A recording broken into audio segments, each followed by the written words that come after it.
Hello दोस्तों। तो हमें चैप्टर की शुरुआत में साइटामा के अपार्टमेंट का सीन दिखाया जाता है और यहाँ पे जेनोस किंग से गेम के बारे में पूछताछ करता है और ये सभी के सभी साइटामा का वेट कर रहे होते हैं और सोचते हैं कि क्या साइटामा गारो को ढूंढ पाया या फिर नहीं। और वो उसका इंतजार कर रहे होते हैं, लेकिन तभी वहां पे साइटामा आ जाता है और उसके ऊपर खून वगैरह लगा होता है। ये सब देख के उसे चौंक जाते हैं और ये सोचते हैं कि उसका सामना गारो से जरूर हुआ है। साइटामा कहते हैं यहाँ तो बहुत भीड़ है, बैंग और किंग तुम लोग अभी भी इधर ही हो। तो ये लोग पूछते हैं तुम्हें हुआ क्या वो खून हीरो हंटर का है।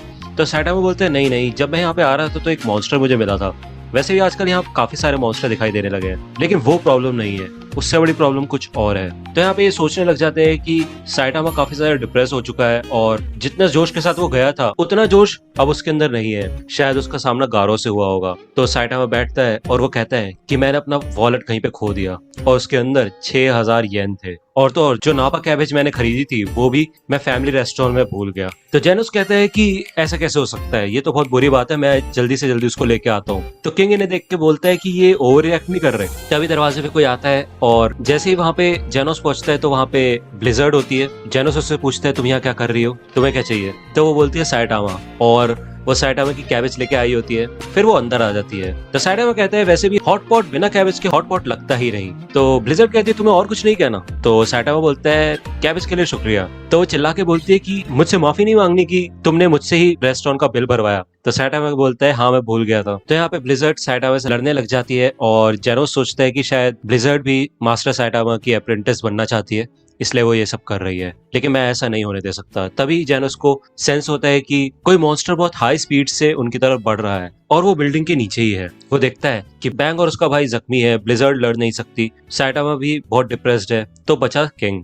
तो जेनोस किंग को उस मॉन्स्टर से निपटने के लिए बाहर भेजता है, लेकिन किंग बहुत नर्वस हो जाता है और जेनोस उसे धक्का मार मार के घर से बाहर भेज देता है।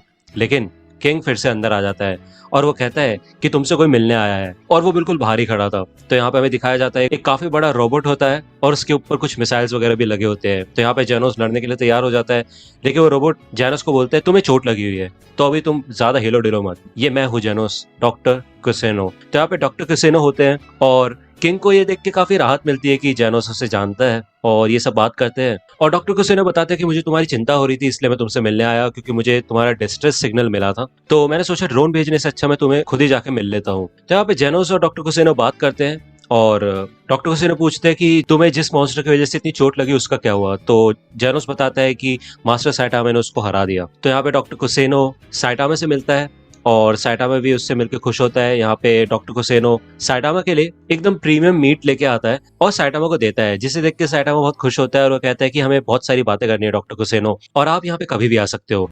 इसे देख के ब्लिजर्ड चौंक जाती है। वो कहती है बस इतनी से में वो मान गया, और मैं इतने समय से यहाँ पे मेहनत कर रही थी। तो वो मीट साइटामा जेनोस को देता है और कहता है चलो हम इसको हॉटपॉट में डालेंगे। तो इसे भी देख के ब्लिजर्ड चौंक जाती है। वो कहती है तुम हॉटपॉट में इसका यूज करोगे, तुम्हारे पास रेड वाइन है भी या नहीं, तुम तो वेस्ट कर रहे हो इन सबको। तो यहाँ पे फिर साइटामा को पता चलता है कि ये सब यहीं रुकने वाले हैं और डिनर एंजॉय करेंगे। तो दूसरी ओर हमें मॉन्स्टर एसोसिएशन का सीन दिखाया जाता है और यहाँ पे किंग द रिपर और इंसेक्ट गॉड टारियो के साथ ग्योरो ग्योरो के पास आते हैं और किंग द रिपर बोलता है कि हमने गारो को मार दिया है क्योंकि हम बस उससे बात करना चाहते थे और उसने हम पे अटैक किया। लेकिन ग्योरो ग्योरो किंग द रिपर का झूठ पकड़ लेता है और वो बोलता है कि मुझे सच बताओ। तो इंसेक्ट गॉड बोलता है कि वो हमें कभी भी धोखा दे सकता था और वो हम मॉन्स्टर्स के लिए बिल्कुल भी ठीक नहीं है, तो क्या अब तुम हमें मारने वाले हो क्योंकि हमने उसे मार दिया। लेकिन ग्योरो ग्योरो ने कुछ नहीं बोलता और यहाँ पे वो बोलता है इस बच्चे का क्या सीन है, इसको जल्द से जल्द मार दो। तो किंग द रिपर बोलता है कि मेरे को अभी खेलने के लिए इस बच्चे की जरूरत है, इसलिए मैं उसको यहाँ पे लेके आया। लेकिन ग्योरो ग्योरो बोलता यहाँ पे तुम्हारे पास खेलने के लिए समय नहीं होना चाहिए, क्योंकि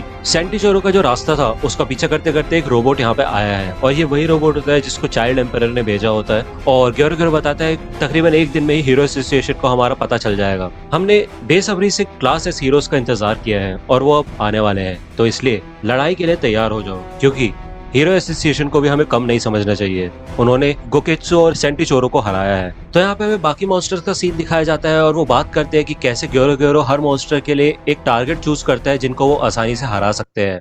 वो बताता है कि जैसे माइकोप्लाज्मा और इलेक्ट्रिक कैटफिश मॉन्स्टर है, उन पे बिजली का कोई असर नहीं होता, इसलिए वो लाइटनिंग गेंजी से लड़ पाए। हमें राइनो रेसलर का भी सीन दिखाया जाता है और वो कहते हैं ये सब तो फालतू की बकवास है, क्योंकि मैं अपने दुश्मनों से डायरेक्ट जाके लड़ता हूँ और मैं ही सबसे ताकतवर हूँ, और जब समय आएगा तो मैं ये तुम्हें प्रूव करके दिखाऊंगा। इसके अलावा हमें यहाँ पे फिनिक्स मैन का भी सीन दिखाया जाता है और वो ग्योरो ग्योरो की बात याद करता है कि कैसे उसने ओरोची को बनाया और फिनिक्स मैन सोचता है कि कैसा रहेगा अगर मैं भी एक मॉन्स्टर किंग बन गया, मॉन्स्टर किंग फिनिक्स मैन। यहाँ पे हमें सुपर एस का भी सीन दिखाया जाता है और वो अपने लव स्लेव्स को ऑर्डर दे रही होती है और कहती है या तो तुम हीरोज को मारोगे या तो फिर तुम खुद मरोगे। और यहाँ पे हमें गेल विंड और हेलफायर फ्लेम को भी लड़ते हुए दिखाया जाता है। वो दोनों ही आपस में बातें कर रहे होते हैं और साथ ही साथ लड़ भी रहे होते हैं। वो ये बोलते हैं कि हीरो एसोसिएशन में हमें किसी से कोई मतलब नहीं है सिवाय फ्लैशी फ्लैश के, क्योंकि वो ही सबसे ज्यादा ताकतवर है। भले ही हीरो एसोसिएशन में कई साइकिक्स और रोबोट्स भी है, लेकिन रोबोट्स मैटर नहीं करते क्योंकि वो हमारी निंजा स्पीड के सामने कुछ नहीं है। और जहां तक बात करें हम साइकिक्स की,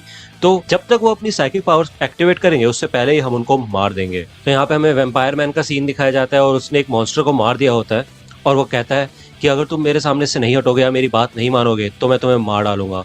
और एक बार मैं इन सारे के सारे हीरोज को कब्रों में पहुंचा दूं, उसके बाद मैं किसी भी मॉन्स्टर को भी नहीं छोड़ूंगा, क्योंकि मैं ही बचपन से असली मॉन्स्टर हूँ। आगे हमें दिखाया जाता है कि जो पूरी पूरी प्रिजनर के सारे क्रिमिनल्स होते हैं जो कि मॉन्स्टर बन चुके होते हैं, उन्हें न्यान देख रहा होता है और वो सब कहते हैं कि हम पूरी पूरी प्रिजनर से बदला लेना चाहते हैं और हमें बहुत खुशी होगी जब हम उसे खुद अपने हाथों से मारेंगे। न्यान इन सबको देख के काफी खुश होता है और वो देखता है कि ये एकजुट होकर लड़ने में सक्षम है और जब असली लड़ाई होगी तो मुझे उम्मीद है कि ये एक साथ ही लड़ेंगे। दूसरी ओर हमें यहाँ दिखाया जाता है कि किंग द रिपर टारियो को लेकर आ रहा होता है, लेकिन आगे से बिग ईटर आ जाता है और वो कहता है कि ये तो एक इंसानी बच्चा है, मुझे इसको थोड़ा सा टेस्ट करने दो। लेकिन किंग द रिपर मना कर देता है और वो कहता है ये मेरा है।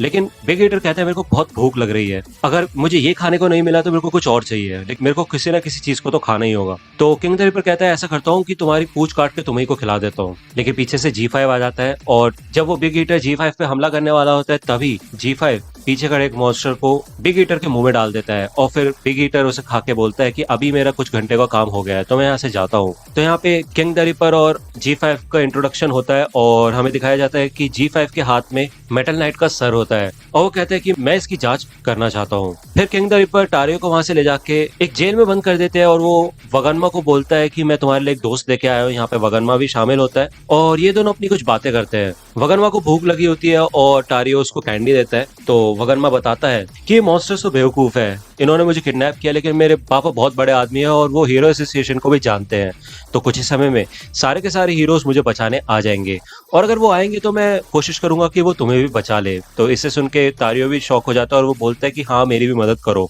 तो वगनमा कहता है कि अगर ऐसा है तो तुम्हें मेरा गुलाम बनना होगा, जब भी वो तुम्हारे लिए खाना लेके आएंगे तो तुम अपना खाना भी मुझे ही दोगे, अगर तुमने कुछ भी शिकायत की तो मैं तुम्हारी मदद नहीं करूंगा। तो पीछे से यहाँ पे जेलीफिश मॉन्स्टर आ जाता है और वो कहते हैं तुम ये क्या बातें कर रहे हो घर जाने की, तुम में से कोई भी घर नहीं जाने वाला। तो यहाँ पे वगनमा गुस्सा होकर बोलता है कि तुम्हें पता नहीं है तुम क्या कर रहे हो, सारे के सारे हीरोज आके तुम्हें मार डालेंगे क्योंकि मेरे डैड बहुत ज्यादा रिच है। तो जेलीफिश मॉन्स्टर कहता है वो सारे के सारे हीरोज और तुम्हारे डैड सब के सब मारे जाओगे, वो तुम्हें बचाने तो आएंगे लेकिन सब के सब एक एक करके मारे जाएंगे। तो वगनमा कहते हैं कि क्लास ए और क्लास एस हीरोज काफी ज्यादा ताकतवर होते हैं, अगले हफ्ते वो सब के सब तुम्हें मजा चखा देंगे, यहाँ तक कि मेटल बैट लड़ने में बहुत ज्यादा अच्छा है। तो जेलीफिश मॉन्स्टर मजाक उड़ाते हुए कहता है ओहो मैं तो डर गया। तो टारियो यहाँ पे बताता है कि वगनमा मैंने न्यूज में देखा था कि लाइटिंग एनजी और हेवी कॉन्ग और मेटल बैट और मेटल नाइट, या फिर छोड़ो कोई बात नहीं सॉरी। तो वगनमा कहते हैं तुम्हें कुछ नहीं बोलना ना तो चुप रहो बस, और वैसे भी टोर्नेडो और ब्लास्ट भी है और सबसे बढ़िया किंग। तो तुम्हें ये सब हीरो के नाम सुन के कैसा लग रहा है, तुम अभी से डर गए है ना।